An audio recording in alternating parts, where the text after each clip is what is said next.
Hai, good morning, good morning. Welcome, welcome back. Hari ini kita akan kedatangan tamu istimewa dari Brisbane lagi. Kalau yang minggu lalu kita cerita mengenai perjalanan well-being-nya dia, pagi ini kita akan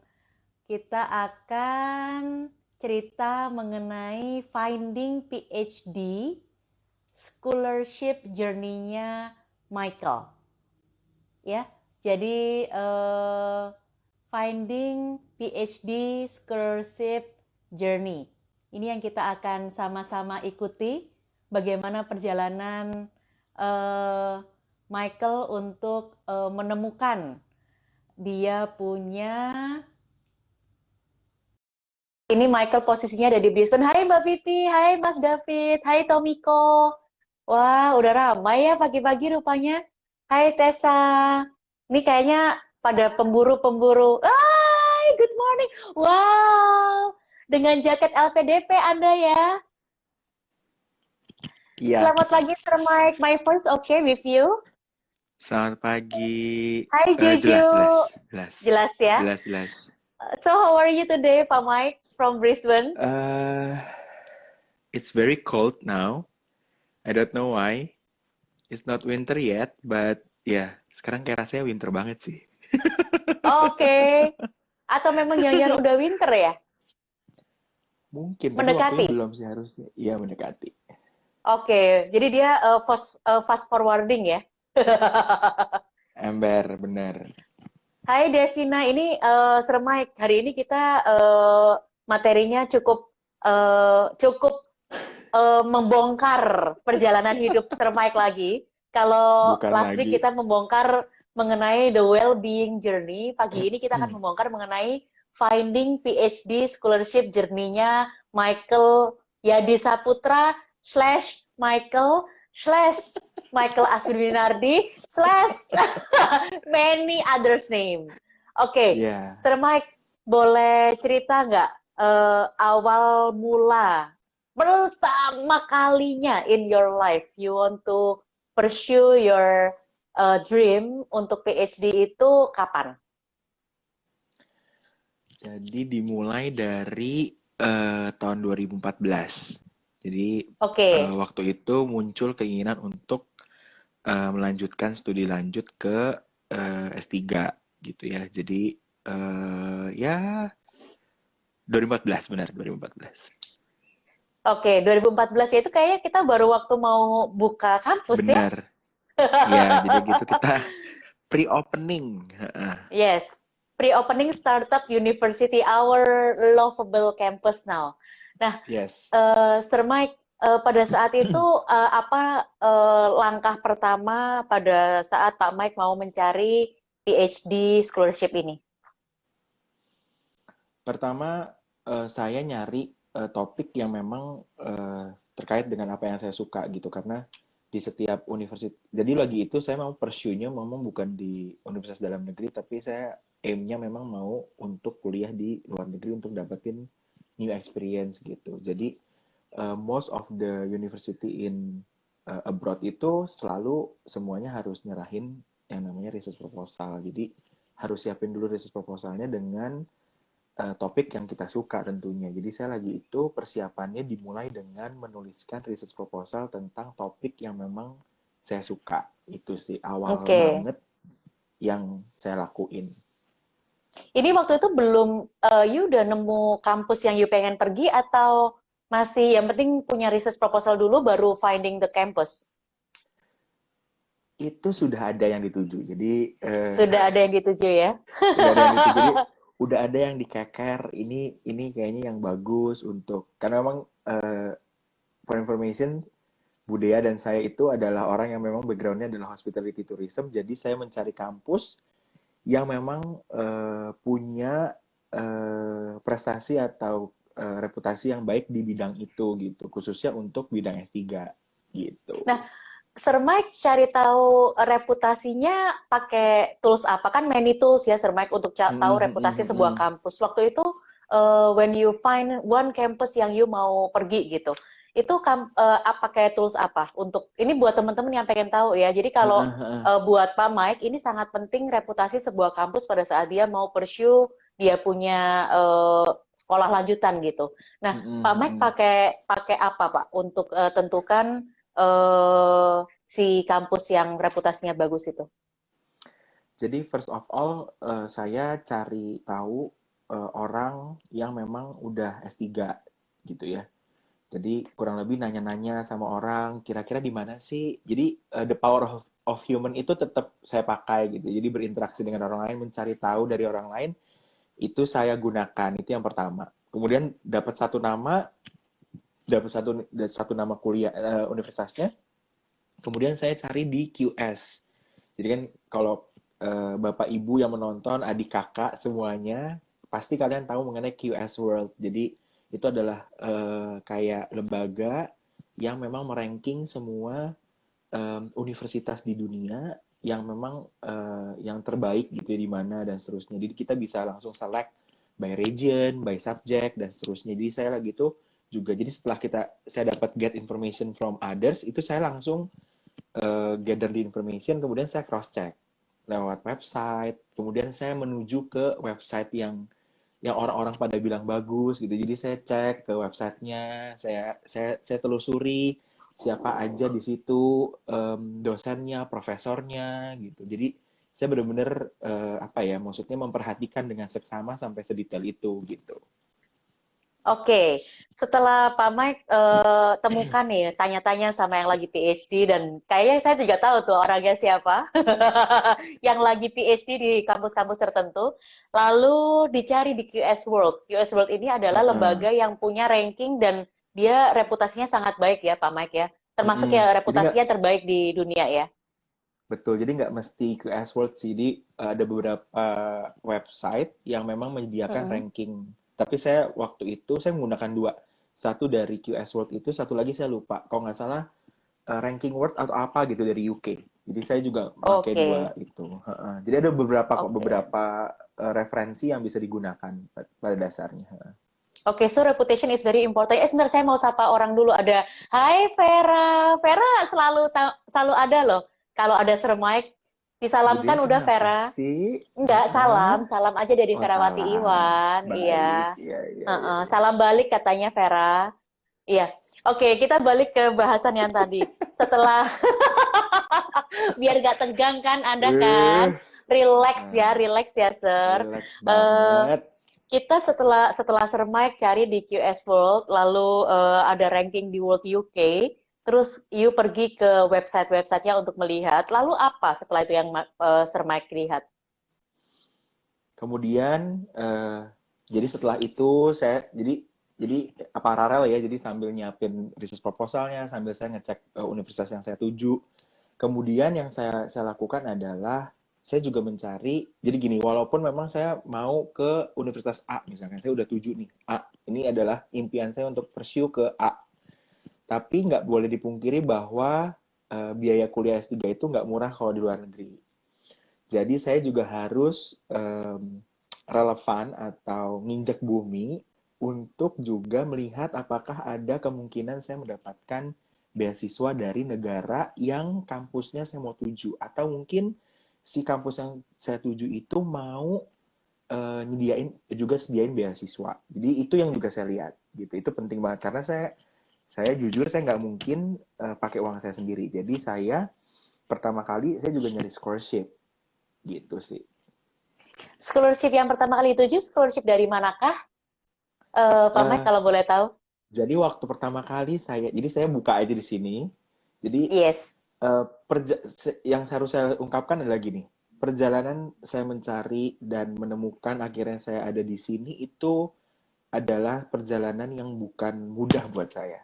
Dan budaya tahu, itu jadi saksi yang sangat eh, hidup gitu ya.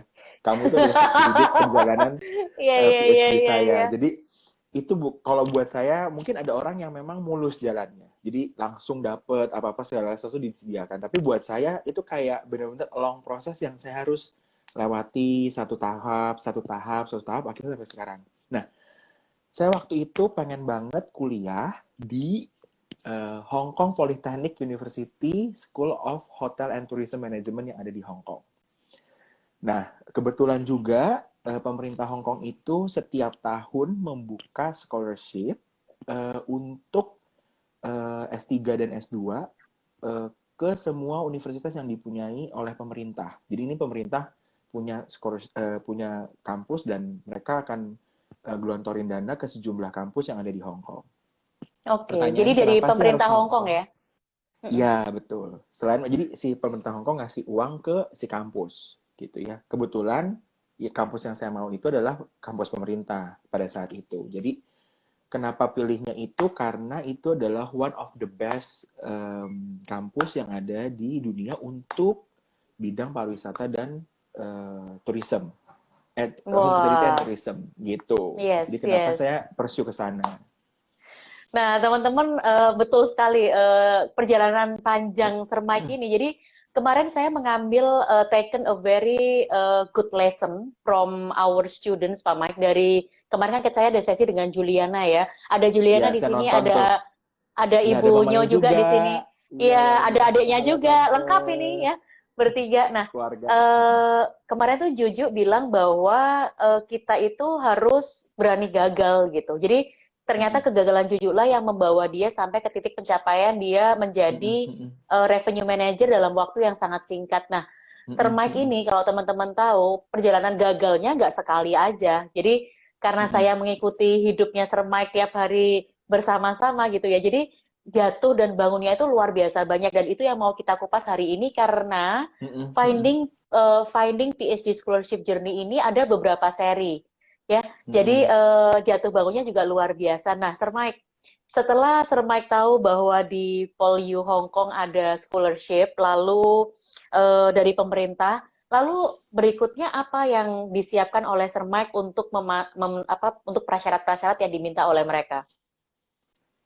Tentunya kita harus memenuhi kayak jadi intinya gini, kalau kalau kalian mau eh, apply apa namanya universitas untuk S3, yang pasti harus diperhatikan adalah dokumen. Itu dokumen S emas. Jadi kalau misalkan bayar dokumen itu kita harus apa ya namanya harus taat gitu ya. Jadi harus kita ikutin semua prosedur dokumen yang diminta dari tes bahasa Inggris TOEFL atau IBT, terus TOEFL atau TOEFL IBT atau IELTS, terus kemudian dari research proposal, kemudian dari semua ijazah yang pernah kita punya, plus sama referensi 2 orang yang memang pernah yang tahu kemampuan akademik kita. Jadi biasanya ada 2 orang yang diminta oleh kampus. Nah itu yang harus dipenuhi dulu. Jadi Referensi ya. referensi 2 orang yang memang mengenal kita secara baik dari bidang akademik. Jadi sehingga dia bisa ngasih kita jaminan bahwa oke, ketika ini calon mahasiswa akan masuk ke kampus, itu pasti dijamin akan lulus gitu. Jadi kurang lebih bunyinya seperti itu. Nah, ini sampai-sampai nih Sir Mike, ada lagu dari Miss Wiwin sama Sir Dowes, Jatuh bangun aku mengejarmu. Bukan lagi, bener. Dangdutan nih pagi-pagi ini berduaan nih. Bukan Ini lagi. ya yang namanya Miss Wiwin duduknya paling depan Sir Mike karena Miss Wiwin akan Bener. mengejar mimpinya untuk mengambil PhD di tahun depan. Ini clue-nya kuat banget Miss Wiwin. Nah, tadi Sir Mike bilang bahwa dokumennya harus taat dan harus rapi. Itu saya ingat banget tuh pada saat Sir Mike terus 2014 itu sebetulnya sudah berhasil tapi karena ada satu dan lain hal faktor yang nggak bisa kita sebutkan. Tapi akhirnya jadi tidak bisa berangkat di 2014. Dan saya ingat banget terus kita mengundang salah satu pembicara kece yang pernah dapat Bener. beasiswa, yaitu Fulbright. Kak Ayu. Yes, Fulbright. Kak Ayu Kartika Dewi yang sekarang menjadi staf milenialnya Pak Jokowi ya, Sir Mike. Betul, staf sus. Nah, ya staf sus. Nah, si Kak Ayu ini mengajarkan kepada kita untuk bagaimana cara menulis esai yang baik, sehingga salah satu dokumen tadi itu dilirik oleh supervisor atau oleh orang-orang yang menerima screening dokumen kita. Itu keren banget ya, Sir Mike. Masih ingat nggak apa yang waktu itu kita buat? Kita waktu itu bikin esai Star Story ya bareng-bareng ya. Yes. Jadi perlu diketahui ada beberapa scholarship provider yang memang minta kita kayak motivation letter atau kayak esai apa yang kita mau berikan kepada dalam tanda kutip pengetahuan kepada dunia ini. Jadi kontribusi kita terhadap suatu teori tertentu yang memang itu bisa dibuktikan lewat tulisan kita. Tapi juga ada beberapa scholarship provider yang nggak membutuhkan itu, gitu ya. Jadi sekali lagi itu harus diketahui, gitu. Jadi biasanya rata-rata kalau kampus minimal sebenarnya tadi yang saya sebutkan. Kalau kampus, jadi syarat admission itu adalah itu ijazah apa segala macam. Jadi kemampuan Yes. akademik kita itu harus kita penuhi. Tapi kalau untuk berkaitan dengan scholarship provider itu beda cerita. Karena kita yang butuh scholarship, maka si lembaga penyedia scholarship itu yang harus kita yakinkan bahwa gue worth it untuk lu kasih beasiswa. Which is itu adalah salah Wah. satunya adalah itu, esai itu yang menjadi penting. Jadi waktu itu saya benar-benar ikutin cara kayu, di mana saya harus membuat CV, saya harus membuat esai, kemudian saya juga membuat ya esai dan CV itu harus, kata kayu harus mempunyai benang merah yang sama.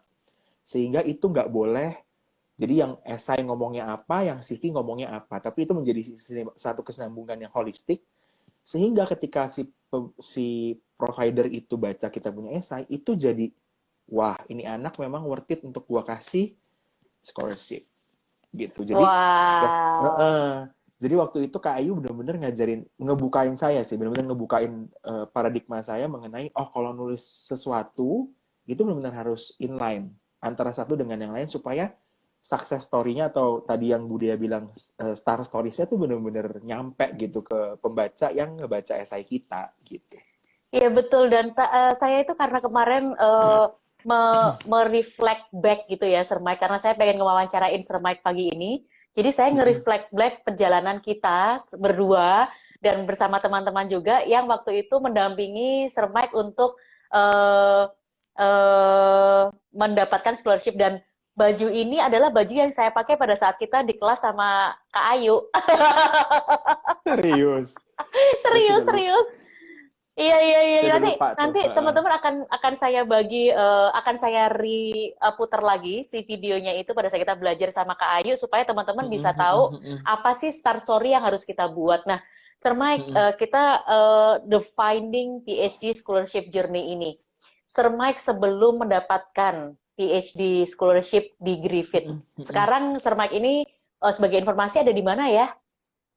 Oke, saat ini saya dengan kasih karunia Tuhan tentunya saya mendapatkan scholarship Lembaga Pengelolaan Dana Pendidikan dari Kementerian Keuangan Republik Indonesia, khususnya di skema beasiswa unggulan dosen Indonesia.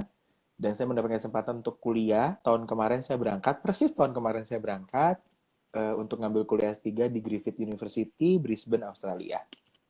Ya, jadi tadi kalau Sir Mike bilang bahwa dia kedinginan segala macam, Sir Mike sekarang posisinya sedang ada di Brisbane dengan beasiswa LPDP. Kita kalau gangguin Sir Mike biasanya Sir Mike itu pergi ke Australia dibayari sama Ibu Sri Mulyani.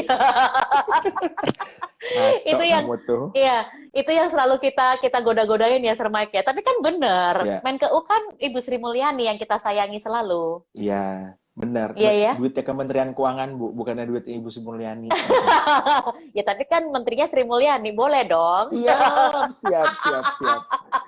Nah, Sir Mike, pada saat Sir Mike sebelum dapat LPDP nih, boleh cerita nggak berapa kali gagal dalam proses keberangkatan? Yang saya tahu pertama 2014. Ada proses gagal lagi nggak? Sebenarnya saya waktu itu persiapan 2014, Bu. Jadi waktu itu saya ngirim aplikasi ke Hong Kong itu 2015. Jadi 2014 itu masih persiapan. 2015 itu saya mengirimkan aplikasi. Kemudian sebenarnya sudah diterima di Hong Kong Polio Polio di Hong Kong Polio sudah diterima.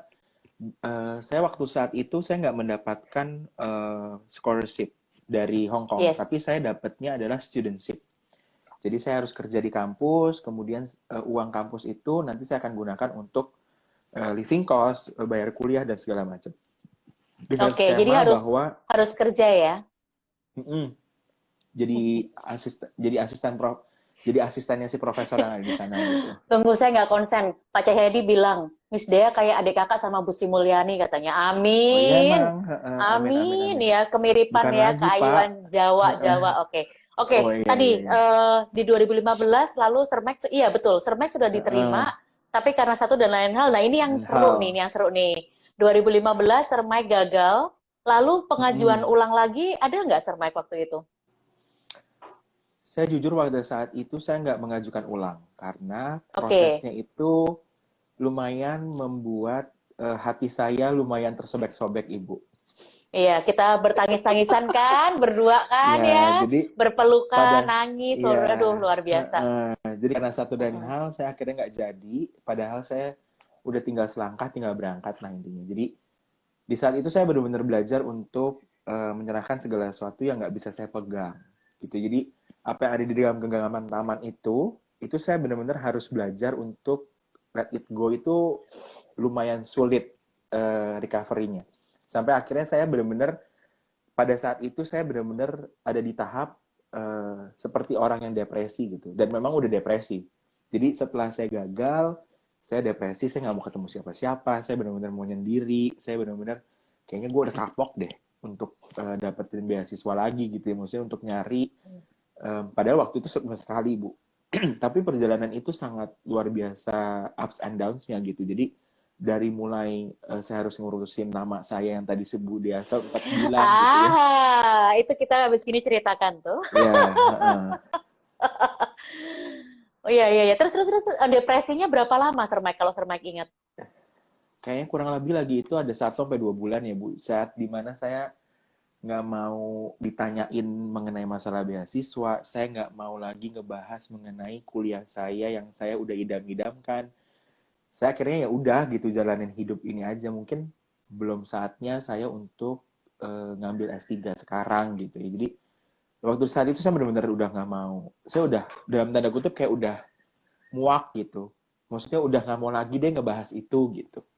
Kurang lebih Mm-mm. seperti itu. Dan kalau saya bisa berbicara saat ini seperti ini, buat saya itu macam kayak karena saya mungkin udah melewatinya gitu. Jadi saya bersyukur bahwa di tahap ini saya ada di sini itu itu bukan suatu hal yang saya bisa take it for granted buat kehidupan saya. Jadi itu adalah sesuatu yang luar biasa, anugerah yang luar biasa yang bisa saya terima gitu.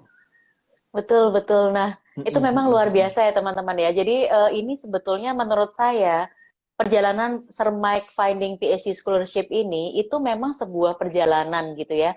Dan kebetulan saya juga ada dalam perjalanan itu, sehingga kalau kemarin saya kaitkan dengan ajaran guru-guru kita gitu ya, ada Mas David, ada Mas Reza, kemarin tuh saya merasa kok tek gitu ya Sermaik, kayak menemukan benang merah bahwa Mas David tuh selalu bilang bahwa meditasi yang kita sedang lakukan itu bukan goals-nya, tapi perjalanannya. Betul, Yang betul. membuat kita di ujung jalan itu jadi lebih menghargai apa yang kita punya gitu. Jadi kita harus alami dulu. Nah, pada saat Mas Betul. David bilang begitu, itu kemarin dikuatkan juga dengan pada saat Mas Reza cerita mengenai bahwa perjalanan perjalanan itu adalah tidak hanya yang secara religius, tapi itu jadi perjalanan spiritual yang juga mendewasakan kita gitu. Nah, Sepakat. teman-teman, ini Mas David nih, Sermaik has a pure heart. That's so true, Mas David. Jadi pada saat Mas David bilang bahwa itu sebuah perjalanan, itu betul. Makanya kenapa kita judulnya hari ini adalah Journey. Jadi kondisi Sermaik saat ini ada di Griffith itu juga bukan sebuah goal, tapi dia sedang melakukan sebuah perjalanan, gitu ya. Nah, sekarang karena itu udah dalam banget ya kita ngomonginnya ya. Sekarang masuk ke ranah ternyata ada benang merah perjalanan itulah yang membuat akhirnya Sermaik merasa membutuhkan meditasi, membutuhkan perjalanan spiritual yang mendukung perjalanan masuk sana. Itu waktu itu kita sempat TAT maraton ya Sermaik waktu kegagalan depresi itu ya. Iya Lagi itu, itu saya benar-benar puncaknya itu sampai saya akhirnya menyendiri Kak. Ingat gak? Saya iya ke Jogja, ke menyendiri. Jogja. Jadi impulsif sekali saya tuh ya. Iya, Jadi iya, iya, waktu iya. itu saya melihat ada apa namanya ada aplikasi Traveloka yang mana lagi itu ada promo antara tiket dan hotelnya. Kemudian waktu itu Yes. saat itu weekend, terus saya langsung pergi tanpa ada yang saya kasih tahu. Pokoknya saya berangkat sendiri. Saya melakukan petualangan sendiri di hotel sendiri, saya jalan-jalan sendiri tanpa ada yang tahu kecuali kamu. Ya, Iya, beneran. yeay. Ya benar-benar. Itu memang perjalanannya Sir Mike. Nah, sekarang itu berat banget sih. Saya juga merasakan ups and down meskipun saya mau mengaku dosa juga.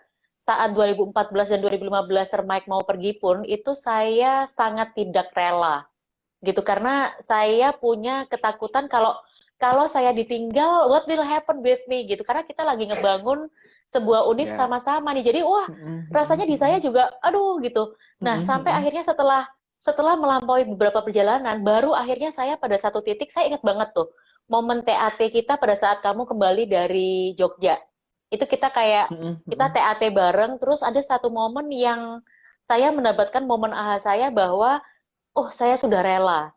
Nah, dan Sir Mike juga sudah lewat tuh masa depresinya. Jadi kita sama-sama punya punya cara sendiri-sendiri untuk menyembuhkan luka batin kita saat itu ya Sir Mike.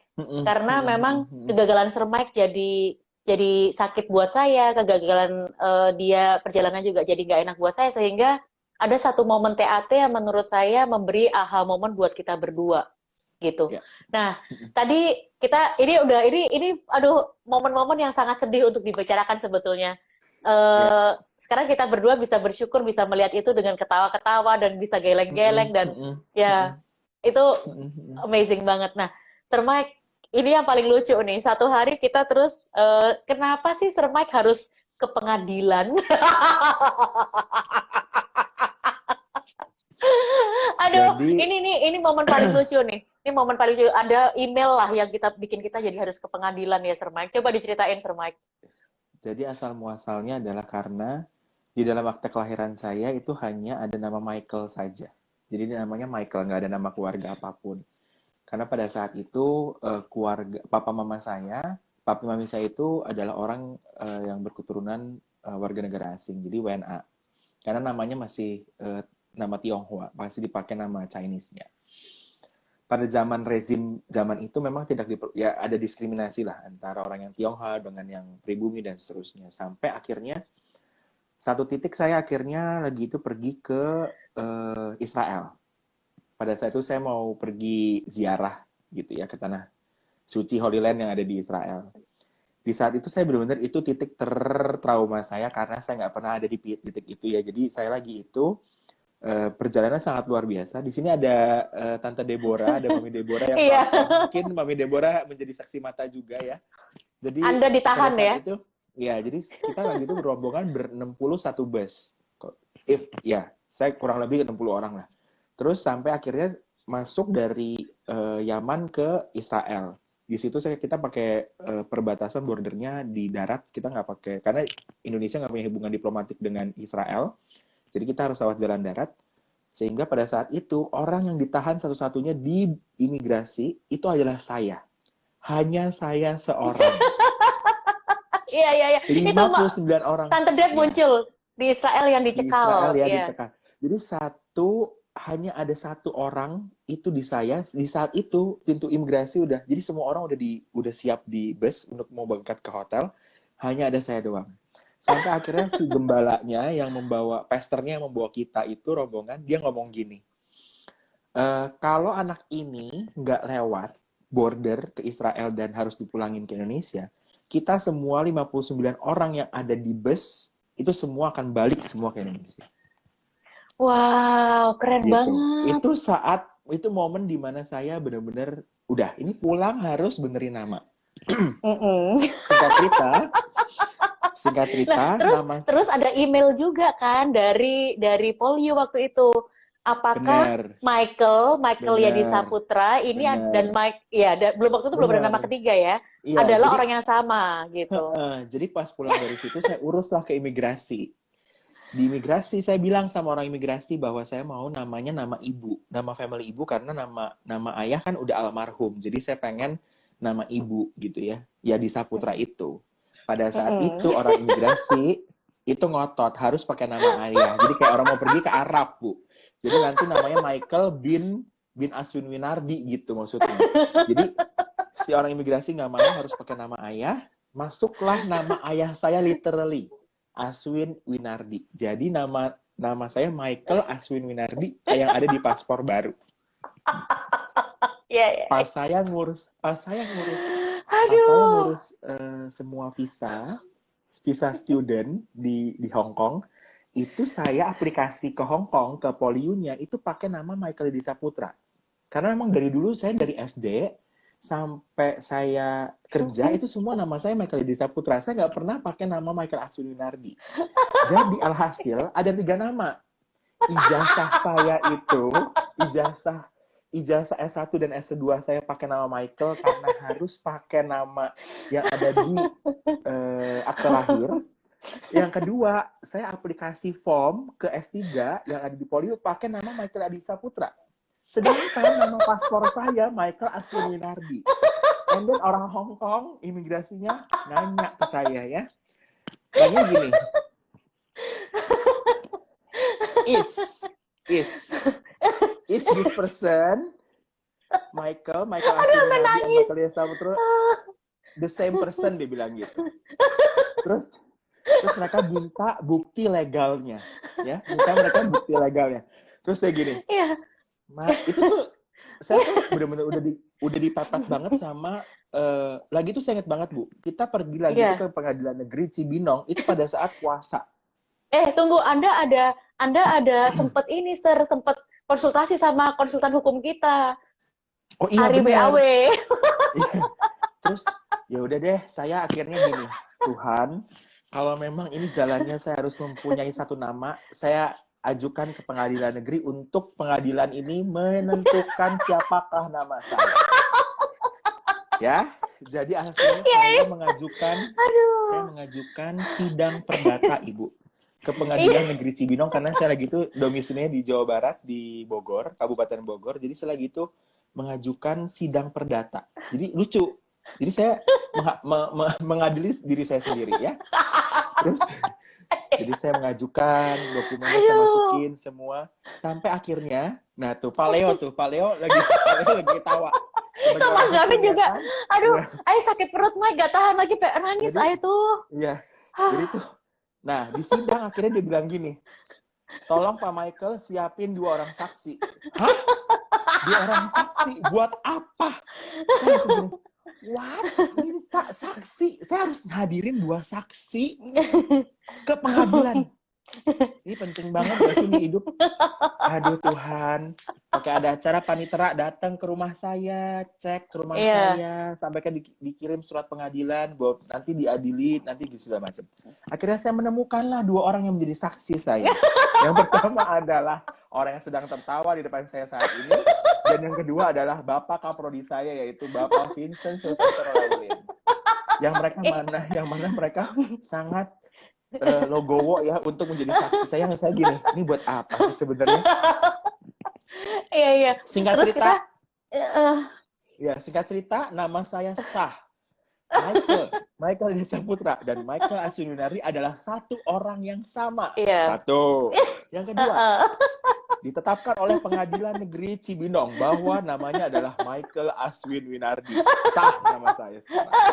Nah, itu ya, teman-teman yang lagi nonton sekarang ini, saya nggak tahan, pengen ketawa banget. Kenapa? Karena waktu itu kita bertiga, itu kan ditanya, kalian kerjanya apa? Kan saya deg-degan banget kan, pertama kali masuk ke ruang sidang gitu ya, ruang sidang yang perdata gitu. Biasanya kan, kalau dulu pernah masuk kayak pengadilan hubungan industrial yang rame banget. Ini enggak, satu ruangan cuma ada kita bertiga. Itu pertama kalinya saya tuh diem aja ya. Kan semua tahu saya ini orangnya pencaletan banget ya. Sampai di satu saya diem aja, terus baru gitu disuruh bersumpah. Kan, Bu? Nggak berani saya itu. Terus saya itu dikasih kitab suci, terus baru tuh saya malah sempat ngobrol, kok saya beda cara sumpahnya sama Sir Vincent gitu. Ternyata tiap agama punya sumpahnya masing-masing. Saya begini, terus kami begini. Iya, dan saya pengen begitu juga nggak boleh. Ternyata saya cuma boleh begini doang, jadi kurang keren kalau di foto ya. Nah, terus kita bertiga itu ditanya, kalian itu kerjaannya apa? Kita bertiga dosen gitu. Terus baru tuh, dimarahin sama Ibu Hakim. Kalian sebagai dosen harus pintar, kata dia gitu. Nama itu dengan logat Batak ya. Dengan logat Batak. Aku yang peragain. Kau kalian itu semua itu dosen-dosen, ya. Kau jangan mau dibodohi lah sama orang-orang imigrasi itu. Nggak ada hukumnya. Harus pakai nama ayah. Nama kita yang tentukan. Jawabin saya gini, Ibu enak Bu Hakim, kita mah nurut aja Bu.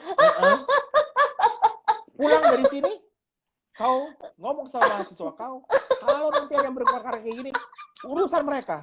Mereka nanti yang harus pakai nama mereka sendiri. Nggak usah itu pakai ikut-ikutan pakai orang imigrasi.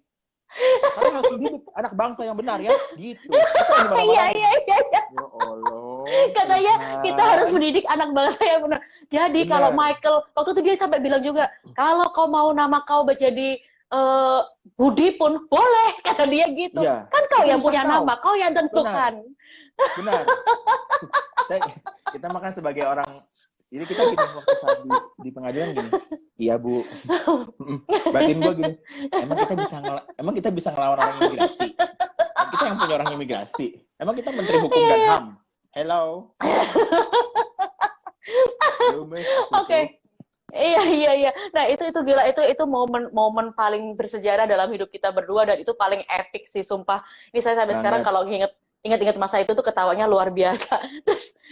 Terus nih ngomongin mengenai tadi tuh udah namanya ganti jadi Michael Asuninardi. Nah, tapi Michael ini masih punya lubang juga ya, Sir Mike. Jadi lubangnya itu adalah namanya masih 3 nih, karena semua ijazah kan Michael. Lalu semua kontrak kerja dan surat pengantar, surat referensi, semuanya Michael Yadi Saputra. Yang ketiga, akhirnya disahkan namanya Michael Asuninardi. Nah, akhirnya surat yang paling kece adalah karena ditetapkan kan 3 nama itu adalah 1 nama, dan itu yang akan kita pakai ke seterusnya ya. Nah, terus ini kejadian yang berikutnya, Sir Mike. Kan tadi Sir Mike ngomongin mengenai by documents. Itu saya ingat banget kita tuh bolak-balik sampai ngurus dokumen-dokumennya Sir Mike terkait dengan harus TOEFL IBT, harus IELTS dan segala macam. Nah, sebetulnya Sir Mike pada saat Sir Mike memenuhi dokumen itu standar minim, biasanya kalau kita biar dapat scholarship itu harus melampaui jauh atau cukup pas aja kalau yang Sir Mike alamin? Saran saya ikutin ke kampus yang kita tuju. Oke. Karena biasanya kampus yang kita tuju itu standarnya lebih tinggi daripada penyedia beasiswa. Oke. Biasanya ya, tapi itu harus dicek lagi. Jadi dalam hal ini mungkin omongan saya nggak valid pada saat ini, tapi pada zaman saya waktu ngajuin itu valid. Jadi harus, jadi jangan berpatokan dengan omongan saya saat ini, tapi harus di cross check. Karena dan biasanya itu, teman-teman, pada umumnya, ya karena pada umumnya selalu yang di kampus itu akan jauh lebih tinggi daripada yang ada di scholarship provider atau even sama. Itu. Oke. Jadi kalau boleh saya simpulkan, berarti teman-teman ikutin standar minimal kampusnya, karena itu pasti sudah melampaui standar minimal pemberi beasiswa, gitu ya? Biasanya gitu. Nah, Sir Mike, waktu itu saya menemani juga beberapa kali Sir Mike mengikuti, jadi tes pertama belum pas sama grade-nya. Ada berapa kali Sir Mike tes tuh? Saya tes TOEFL IBT itu macam kayak saya pemberi zakat, Ibu. Saya pemberi zakat kepada pemerintah Amerika. Jadi waktu itu saya kurang lebih ada dari 2000, saya kurang lebih ada 6 kali kayaknya saya tes bolak-balik TOEFL IBT. Tuh teman-teman, 6 kali ya, nggak boleh menyerah. 6 kali dijalani oleh Sir Mike. Benar. Karena itu juga disertai dengan ada trauma-trauma pada saat dulu gitu. Jadi saya ada trauma-trauma yang memang saya belum, maksudnya gini, kalau dipanjangin di sini akan panjang banget. Saya sebenarnya bisa cerita gitu. Saya udah nggak, karena saya udah melewatinya gitu. Jadi I feel free untuk cerita bagian sharing ini. Tapi karena ada sesuatu hal behind the scene-nya, sehingga itu menjadi batu ganjalannya saya untuk saya bisa lompat gitu ya.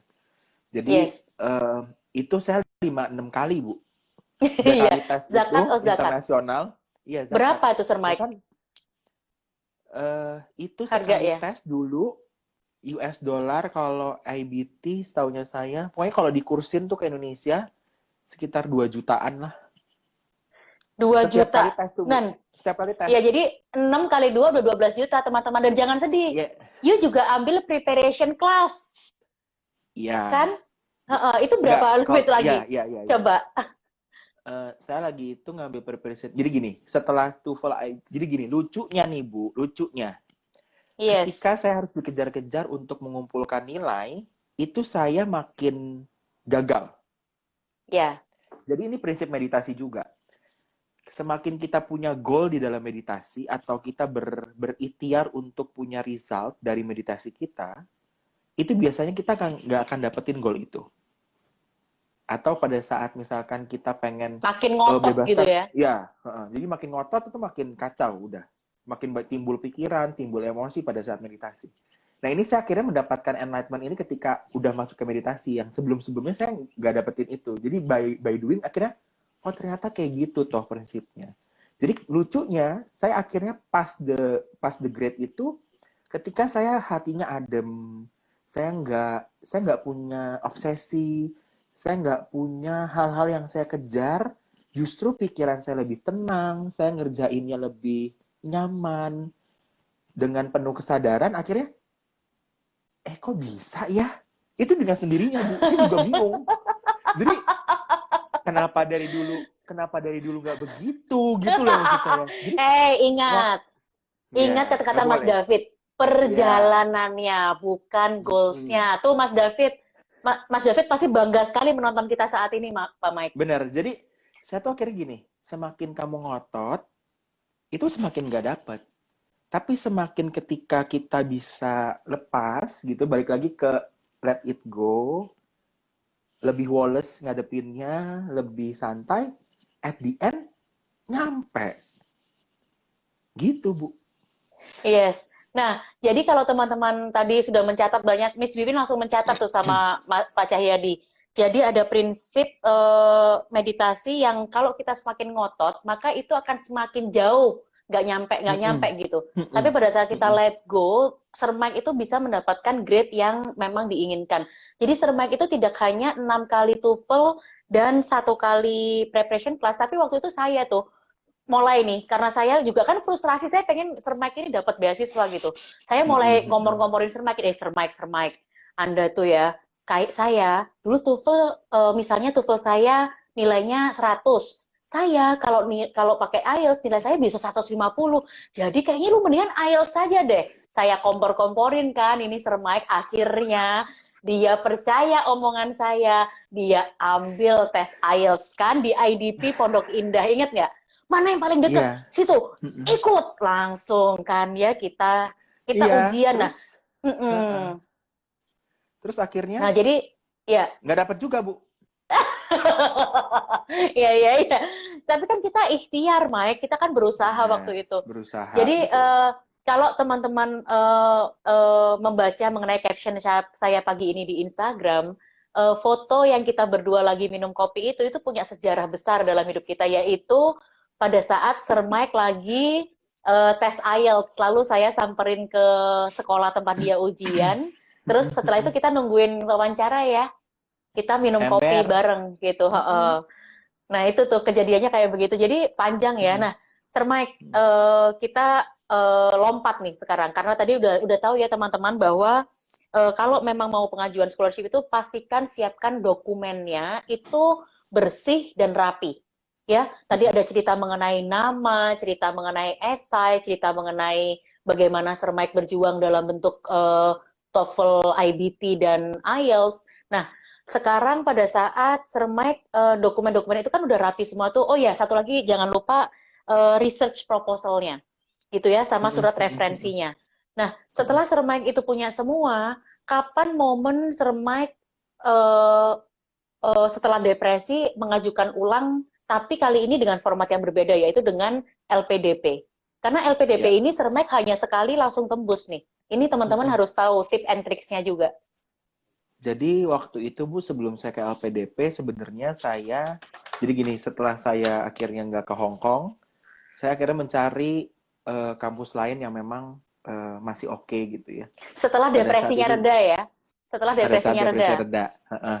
Jadi udah Iya. turun, udah slow down gitu ya. Terus tiba-tiba saya nggak ngerti kenapa pada saat itu ada bisikan hati yang berkata gini, Mike coba deh buka komputer, terus buka salah satu ranking universitas. Bener, itu saya bener-bener, itu kayak ada bisikan hati yang coba dibuka. Udah, buka, terus pada saat saya lihat, itu ranking pertamanya si Poliu, ranking keduanya itu adalah Griffith University di Oh, iya Australia. iya iya iya iya, betul betul.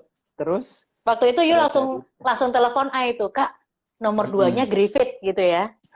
gitu. Jadi karena memang akhirnya saya menyadari gini, oke, bahwa ketika saya memang harus move on ke yang berikut, ke tahapan berikutnya, akhirnya saya move on ke tahapan berikutnya gitu. Sambil saya nyari tahu lagi di Griffith kualifikasinya seperti apa dan sebagainya. Jadi kalau beda-bedanya di Poliu sama di Griffith beda sistem. Jadi kalau di Poliu itu kita supervisor dicarikan. Tinggal Oke. submit dokumen, submit research proposal. Saya tuh waktu saat di Poliu tuh udah sampai tahap saya interview 2 kali dengan supervisor, Bu. Dan Di udah Poliu itu diterima ada, juga. Mm-mm. iya, jadi pada saat itu di Poliu itu udah ditentukan supervisor siapa. Jadi kita nggak perlu calon mahasiswa itu approach satu-satu. Beda dengan di Griffith. Di Griffith itu saya harus approach satu-satu, email satu-satu si profesor yang saya inginkan. Yang kurang lebih topik research-nya dengan apa yang saya buat sekarang ini sama. Sehingga dia punya Oke. interest untuk bimbing saya. Nah, pada Oke. saat itu, kalau Bu Dia ingat, saya tuh sempat udah ngirim proposal dan segala macam. Jadi saya lagi itu rencananya mau apply beasiswa dari Griffith. Karena Griffith juga menyediakan beasiswa. Tapi gagal. Jadi ini kali kedua saya gagal. Pada Mm-mm. saat itu gagal, tapi saya diterima beasiswa. Jadi beasiswanya saya nggak dapat, tapi saya Sekolahnya diterima dapet. iya, Yes. sekolahnya dapat. Pada saat itu, oh ya udah deh. Jadi udah mulai teriris lagi tuh, gitu ya, tersayat-sayat lagi. Kayaknya enggak deh, gitu ya. Iya. Terus eh, karena masih ada perasaan ngotot, Bu. Jadi ini ingat, jadi masih ada perasaan ngotot ya. Ini Iya. pada saat itu saya masih ada perasaan ngotot. Lagi itu saya Oke. apply ke AAS, kalau Ibu masih ingat. Australia Yes. Award Scholarship Indonesia. Jadi khusus yang di Indonesia Betul. punya. Yes. Karena si Griffith itu saya pikir saya diterima, saya tinggal cari beasiswanya doang nih. Gitu ya. Oke. Tetap Yes. masih dengan perasaan ngotot. Yes. Ini saya merinding nih kalau cerita ini. Pengumuman AAS saya terima, lagi itu saya proses lagi panjang lagi dari awal gitu ya, karena beda lagi dengan prosedur yang dulu. Terus ini harus diurut lagi, panjang lagi prosesnya, karena selalu kalau ke scholarship provider tuh selalu lama, selalu panjang prosesnya, dokumennya tuh panjang kali lebar kali tinggi. Jadi saya ulang lagi dari awal segala macam, saya sabar segala macam, tapi dengan perasaan ngotot tadi. Sampai satu titik di malam takbiran, Bu, sama seperti malam ini ya. Besoknya Idul Fitri, ini malam nih, Bu, siang lebih Yes. tepatnya, dapat email dari AHS. Beasiswa Anda ditolak. Yeah. Udah, I pada did saat I did itu, remember that. Yeah. pada saat itu saya udah give up. Udah deh, nyerah, saya nggak mau lagi. Saya udah cukup. Jadi kata-kata yang udah keluar adalah enough is enough. Jadi udah, mungkin ini belum saatnya saya nyari beasiswa lagi. Dan saya memang Yeah. belum waktunya untuk saya lanjut kuliah S3. Di saat itu saya udah tutup buku, Bu. Tutup buku Yeah. sebuku-bukunya. Jadi saya udah nggak mau nyentuh, saya udah nggak mau lagi melihat. Karena perasaan ketika diumumkan gagal itu buat saya kayak semacam trauma buat saya. Dan itu nggak mengenakan. Betul. Jadi ketika saya ngomong gagal, digagalkan, maksudnya saya ketika saya di reject, itu nggak enak. Walaupun saya mungkin gini, saya bisa tersenyum. Mungkin Oh saya bisa tidak, pada kita saat itu, menangis juga besoknya kan? pada Berpelukan saat itu lagi, menangis iya, lagi. jadi mungkin pada saat itu gini, oh mungkin bisa kali ya, oh mungkin ya udahlah bukan jalannya. Saya mendinai itu padahal hati saya udah hancur berantakan lah pada saat itu. Jadi pada saat itu saya udah nggak mau, saya udah nggak mau lagi lah intinya buka untuk ngajuin beasiswa gitu Bu. Oke, Jadi udah berapa nah, kali tuh? Udah 3 kali ya? iya, 3 kali. jadi Polyu, lalu AHS ya. Nah, Iya, Griffith. Dari Griffith iya, sama jadi AHS. Griffith ya. Oh, sorry, Polyu, Griffith, AHS. Jadi teman-teman, hari ini teman-teman udah mendengarkan proses awalnya finding PhD scholarship journey dari Sir Mike, dan stay tune. Tapi stay tune-nya kita biar kayak film seri nih, kayak film Korea, Sir Mike. Jadi perjalanan Sir Mike yang berikutnya adalah setelah AHS gagal, dia ada fase depresi lagi. Waktu itu saya ingat banget, kita ketemu lagi, kita nangis bareng lagi, terus kita sempat ada TAT lagi. Terus setelah itu berikutnya adalah perjalanan dengan LPDP. Ya, setelah AHS lalu ke LPDP. Nah, karena kita sudah 60 menit bersama Sir Mike, maka kita akan Marsha, ya gitu. maka kita akan melanjutkan proses Sir Michael dengan LPDP minggu depan di hari Sabtu di waktu yang sama pukul 10 pagi. Bagaimana Sir Mike sekarang bisa menggunakan jaket LPDP-nya? Coba ditunjukkan jaket LPDP-nya, naikkan dikit Sir Mike. Ini polo shirt, Bu. Oh, Tapi itu saya polo double. shirt, ya.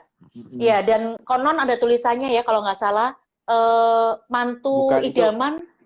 Itu beda kaos. Oh, itu beda kaos.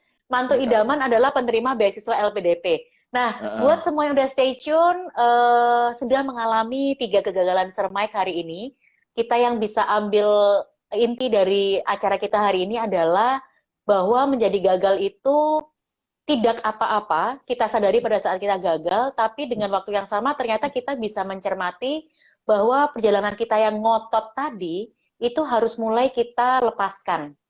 Sehingga Sir Mike bisa mendapatkan pencapaian yang saat ini didapatkan di Brisbane. Nah, tadi untuk yang hari ini sudah mulai kumpulkan kampus yang mau dituju, referensi yang mau dibuat, lalu tentu saja semua tes yang diminta oleh kampusnya, pencarian supervisor seperti yang dialami Sir Mike, dan tentu saja keberanian untuk memulai step by step dan berani untuk gagal. Gitu ya. Jadi perjalanan ini akan menjadi perjalanan kita bersama-sama, dan pastikan Sir Mike ya, kita minggu depan akan kembali dengan finding PhD scholarship through LPDP. Ya, minggu depan hari Sabtu tanggal 30 di waktu yang sama pukul 10 pagi waktu Indonesia, dan waktu Brisbane pukul berapa ya Sir Mike? Pukul 1.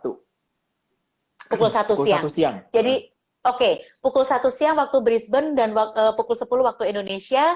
Pastikan PhD series kita tetap dilihat, dan bagi yang penasaran bagaimana perjalanan Sir Mike dengan LPDP, pastikan hadir di sesi minggu depan. Oke, Sir Mike, ada closing notes dari Sir Mike untuk sesi kita hari ini? Intinya gini, tadi kan saya sering banyak ngomong, jadi gini, apa yang saya mungkin rasakan, belum tentu itu adalah pengalaman journey yang harus teman-teman rasain juga gitu, karena setiap orang punya their own journey gitu. Tapi apa yang saya alamin adalah ketika saya jadi gini Bu, saya tuh punya satu moto Bu akhirnya. Yes. Bahwa hidup itu harus dijalanin, bukan jangan dikasih kendor, bukan itu. Kalau buat saya itu bukan itu. Tapi kalau saya adalah lemesin aja. Lemesin aja, jangan dilawan. Ya. Lemesin aja. Pesan dari Sir Mike terakhir adalah lemesin aja, jangan dilawan. Itu menutup sesi kita hari ini. Terima kasih Pak Mike. Thank you Bu Dea untuk waktunya luar biasa. Sampai jumpa minggu depan dengan perjalanan PhD Scholarship lewat LPDP. Sampai jumpa dan have a good life today. May you all be happy, may all beings be happy, and I love you Sir Mike. Thank you semua yang udah nonton. Thank you. See you next week. See you next week. Bye.